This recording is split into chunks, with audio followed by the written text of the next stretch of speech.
Assalamualaikum warahmatullahi wabarakatuh. Perkenalkan, nama saya Fajar Romansyah dengan NIM 220 Nama saya Muhammad Rafli Andriansyah dengan NIM 220431010044. Di sini kami akan mereview jurnal yang telah kami temukan dengan judul Enhancing Microgrid Protection Through Adaptive Decentralized Relay Coordination, a Solution to Blinding and Synthetic Tripping. Di sini kami akan bahas yaitu latar belakang, yang kedua tantangan proteksi microgrid, yang ketiga yaitu metode yang digunakan, pengujian sistem, dan hasil dan kesimpulan.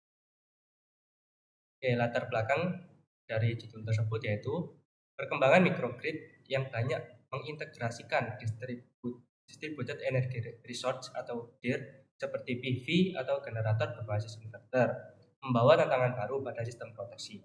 Nah, masalah utama yang sering muncul yaitu blinding of protection, yaitu di mana relay tidak bekerja karena arus gangguan terlalu kecil, dan synthetic tripping, yaitu relay ikut trip padahal bukan pada jalur gangguan.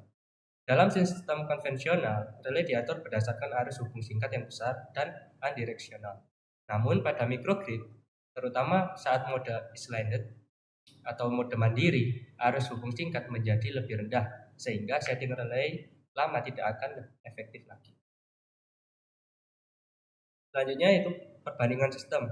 Nah, pada gambar di atas merupakan sistem konvensional, sistem proteksi konvensional tanpa energi terbarukan. Dan gambar kedua yaitu sistem proteksi konvensional dengan energi terbarukan. Pada gambar pertama tersebut, aliran yang pertama yaitu utility grid dari pembangkit. Selanjutnya yang pertama ada bus 1, CT1 yaitu current transformator 1 digunakan untuk mengukur arus. Kemudian akan masuk ke relay 1. Relay 1 akan memberikan komen berupa trip atau close.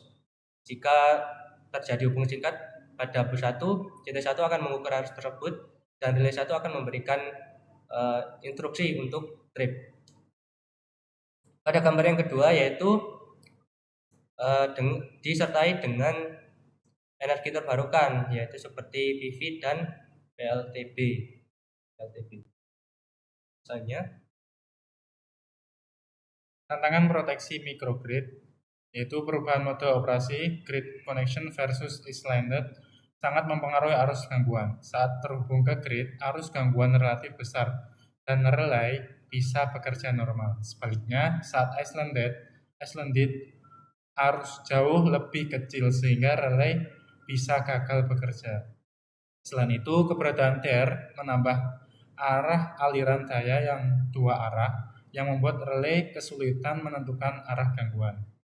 Dua masalah utama yang dibahas adalah blending of protection.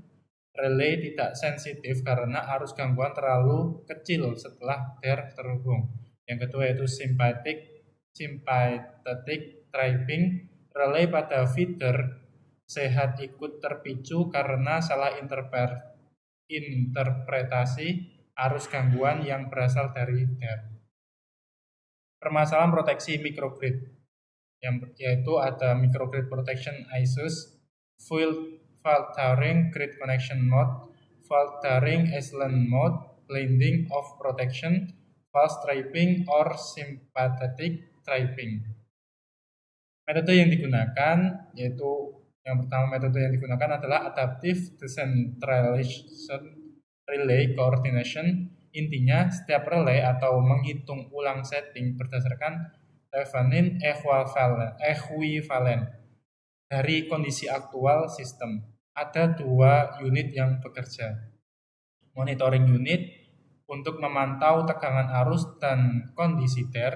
Yang kedua yaitu adaptive unit untuk mengubah setting relay sesuai perubahan kondisi. Yang kedua ada prosesnya mirip feedback loop.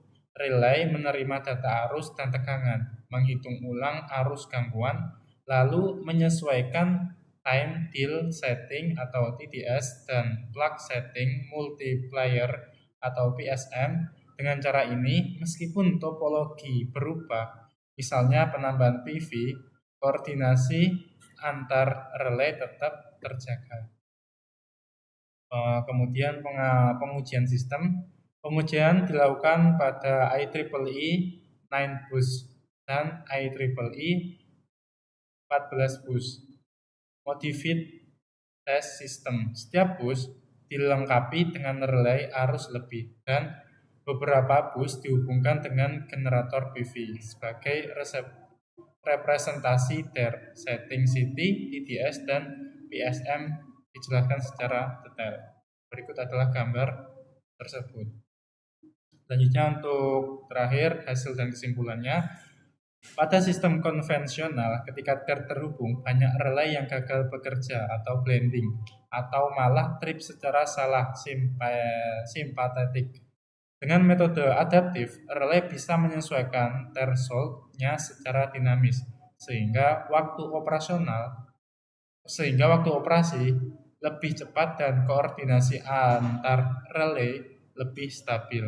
Yang ketiga, masalah false tripping yang sebelumnya sering terjadi dapat dihindari. Yang keempat, pada kasus nyata, relay yang sebelumnya gagal trip pada 0,5 detik bisa dipercepat hingga 0,2 detik dengan metode baru. Baik, sekian dari review jurnal yang kami telah sampaikan. Apabila ada salah kata, mohon dimaafkan. Wassalamualaikum warahmatullahi wabarakatuh.